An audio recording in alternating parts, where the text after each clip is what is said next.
right, this is Mayor Warren with an update on the coronavirus pandemic.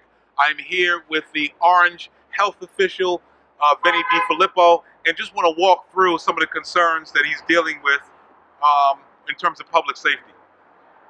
Vinny, the governor has just issued another order regarding masks and gloves. How does that operate, and what are the technicalities of that new executive order? As of Monday, we went out to all the stores that are open and gave out some flyers and information about that. The owners of the establishment must provide masks and gloves to their workers. Also, no person from the outside should be coming into the store if they don't have a mask. They can be getting a ticket. If we catch somebody inside that store without a mask, or one of the employees without a mask, they can be getting a ticket. They'll be getting a verbal warning first. The second time, they will be receiving a ticket. And as for workers, the employer is required to furnish a mask and gloves to the employees? That's correct. The employees are supposed to provide that at no cost. However, the customers have to bring their own mask and their own gloves. Now, I understand that if it's a food service, the employees must wear gloves and masks, but if it's just a commercial establishment, the masks are required. That's correct. Make sure you wear your mask and your gloves where required. It is now part of the governor's executive order. I do want to also move now to testing kits. Meaning, as far as testing kits are concerned, there's no such thing as a home testing kit. Is that correct? That's correct. There's none out there at this time. None of them has been approved by CDC or our state of New Jersey or the state health department, nothing. Any kits you see out there, either they're coming from out of the country or out of the state and have not been approved, and you don't even know if they're that good at all, if they're anything. And if they're being sold over the counter, how are they administered? If there's any test kits, even though they haven't been approved and they've been selling them, let's say like a drugstore, the drugstore owner must provide that test. So the drugstore owner must administer the test from that particular site. That's correct. And then the results that the drugstore owner receives, it's a pharmacist actually. That's correct. And that test, the results will be going out of state because there are no labs in New Jersey that are doing that. Okay, so the testing results that are administered by the pharmacist, you then have to wait for the results that go out to a test, and then they come back to the pharmacist, or they come back to your office? It wouldn't come back to our office because it's not been approved. We only get the information that's approved by the state or by CDC. So if you're getting tested at a place that's not approved, or if you're getting it tested at a place that's off-site, just make sure that a pharmacist is administering the test. You must find out where they're sending the lab results. You must find out whether or not that test kit is approved by the FDA, the CDC, or the state of New Jersey. And I can tell you right now, there's none out there. There's none out there. So if you buy a test and they say it's a home test, you got to be leery of it. You call the health department. It's on the screen. They'll give you further advice. If you're at a place that's administering a test, whether it be a pharmacist or an office, ask about the lab results. Ask about whether or not the test is approved, and ask about whether or not their results will be reported to what authorities, the health department, the state health department, and so forth. A primary care doctor can provide the test. Right. Or an urgent care center. So the best advice in this regard is go to your primary doctor first. That's correct. And let them advise you as to testing. Yes. So I also want to get to, as of this date, Orange has 435 cases of coronavirus. Is that right? That's correct. Now, where do those numbers come from? Those numbers are being reported through the CDRSS. Once somebody comes in a hospital, it gets recorded. It's a national bank that gets recorded throughout the whole state. The whole state of New Jersey. If you go anywhere else out of state, that's a system that's carried everywhere. You could be down South Jersey. You could be up in Delaware Water Gap. From one end of the state to the other, it gets recorded in that system from the time that you've taken the test, from the time you entered the hospital, to the time that you're discharged. Once you're discharged, that information comes here to us. We'll do the follow-up.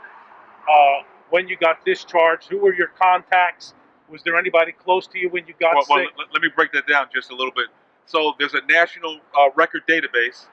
That's correct. And that database records when you get tested, when you get discharged, and whether or not what your results are.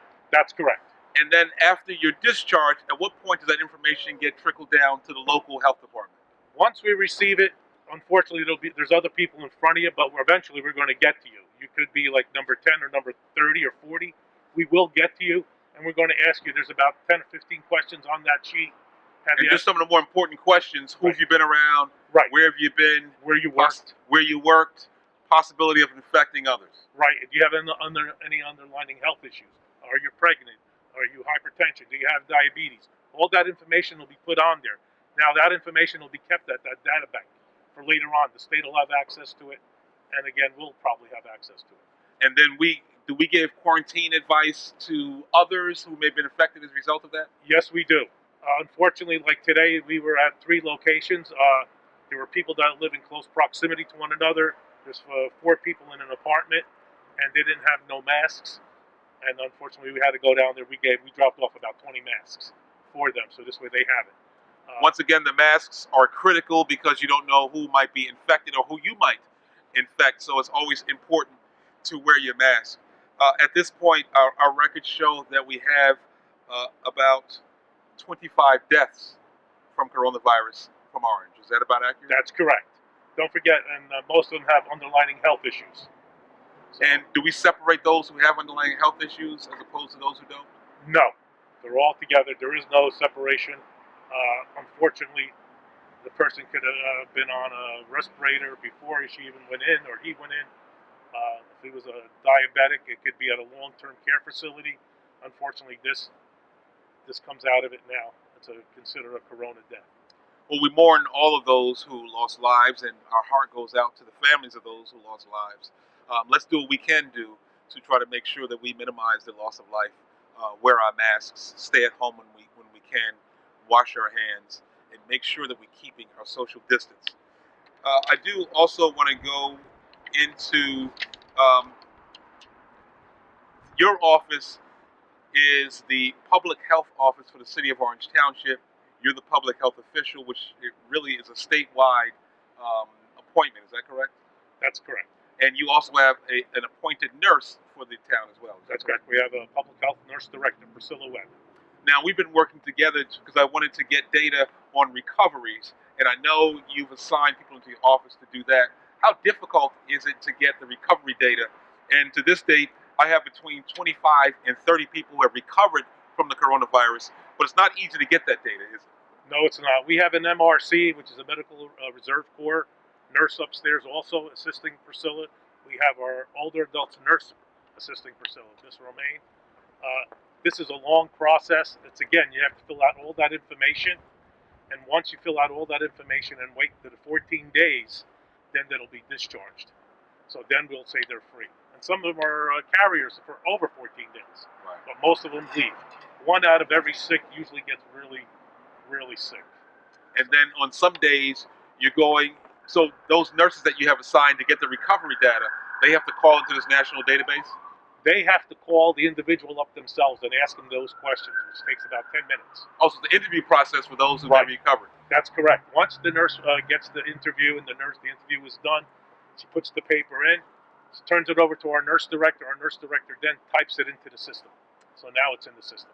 So that interview process with those who may be recovered happens after 14 days after they've been tested positive. Yes. There might be some before that, but very few. By the time we reach then, it'll be about 14 days, maybe a little bit longer. Group homes in the city of Orange Township. I know we have about 2 or 3 of them here. Are these special concerns that you have regarding group homes? Unfortunately, yes. We have 2 long-term care facilities in Orange, and if they're there, most of them sometimes, due to their age, they might have underlying health issues, and that gives us a really big, great concern. And we do go out there and monitor them. If we receive complaints, we make sure that they have the proper PPE and if they have enough staffing. That's the problem we're seeing right now. Some of them don't have the staffing because they might be out sick. Now, is it the same concern for nursing homes and group homes?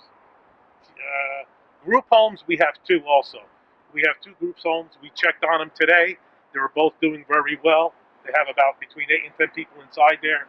They're doing great. Now, the employees of the group homes also have to wear the masks, and they have to wear the gloves as well, no? They have to wear. They're wearing, believe it or not, are wearing masks. They're not forced to wear the gloves, but they are wearing gloves. The people that actually work there, and these are just young people that in their mid-teens, 15, 16, 17s. So, but we went there to check on them today, and they were all doing good. We dropped off some information regarding social distancing and how to clean their place up. You know, if they don't have bleach, make sure they mix it up with bleach. 4 tablespoons of bleach with a quart of water, to say this way they can sanitize and wipe down their facility. Their TV remotes. If they have any pets or animals there, after they touch them, make sure they wash their hands. Very good. Now, on the other end of the age spectrum are the nursing homes. They tend to house more of our older population, more of our sickly population. Any special concerns there? We have a lot of concerns there. They're most vulnerable, unfortunately. If they have underlying health issues, we have to watch. We go on there periodically to check on them. If there's someone there that has it, they have to have a placard on the door, a red placard, notifying the nurse before you go in that you need approval from that nurse to let you in. The governor passed something about 2 weeks ago that no one's allowed to go into nursing homes. So if you wanted to go for visitations, unfortunately, you haven't been able to. So be clear that visitations to your loved ones at nursing homes has been stopped by order of the governor. You cannot go in to visit. But have nursing homes made arrangements so that people can check on their loved ones as they normally would?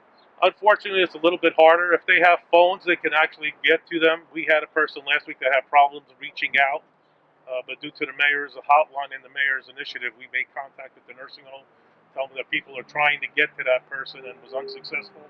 Within 10 minutes, I think the nurse supervisor did contact the person there in the nursing home, and they called that person. We understand that the nursing home order from the governor that you cannot go and visit is rather onerous, but it's necessary in these times. However, the mayor's office has been instrumental in making sure we make the connection from family members to those who are inside. If there are issues that you have in contacting a loved one in the nursing home, please do not hesitate to contact the mayor's hotline at 973-280-1621. The number's on your screen. We have a very close working relationship with both nursing homes. They do a great job in terms of trying to monitor the needs of the elderly while under this pandemic, and they've been working with us to give access to family members. So if you have an issue, contact our number 280-1621, and we'll make sure we can facilitate some kind of connection so that at least you're put at ease about your loved ones. Vinny, I think that's all that I have. In the future, well, let me just go back. You have issued an order yourself that senior citizen homes and apartment buildings conduct wipe downs once a day, every day. How is that going, and what would be the effect of that? Believe it or not, the most touchable surfaces, if you're in one of the buildings, is your elevators, the buttons, the doors, the knobs going in. The most common areas. There's a log they're supposed to be keeping and document when they did the wipe downs. It's hard to do, but we have people going around checking on them. Just recently, we checked a couple of the senior buildings on High Street and on Washington. They did have a log, and it's written down in there when they do it. It's supposed to be done 3 times a day. And the best thing to do is stay healthy and stay safe, get plenty of rest, eat the proper foods, get outside a little bit, get a little bit of sunlight. But between doing that, that'll help you fight off the virus. Trying to stay healthy, making sure we put the implementation of orders in place so that everyone is safe no matter where you are. But please pay particular attention if you're in an apartment building, if you live in a senior building. These restrictions are put in place, these additional cleaning measures are put in place to make sure that we're all safe. If you have a concern about that, you can contact the mayor's hotline at 973-280-1621, and we'll make sure that the health department understands what your concerns are and act on them immediately. Please, if you own one of those buildings, please understand that our aggressive action is being done to make sure that the city of Orange Township and its residents are safe and secure, because we understand that together we can beat the coronavirus. Here's how you can make your own face covering in a few easy steps with items you can find around the house, like an old scarf, a bandana or a hand towel, or you can make a face covering out of an old t-shirt.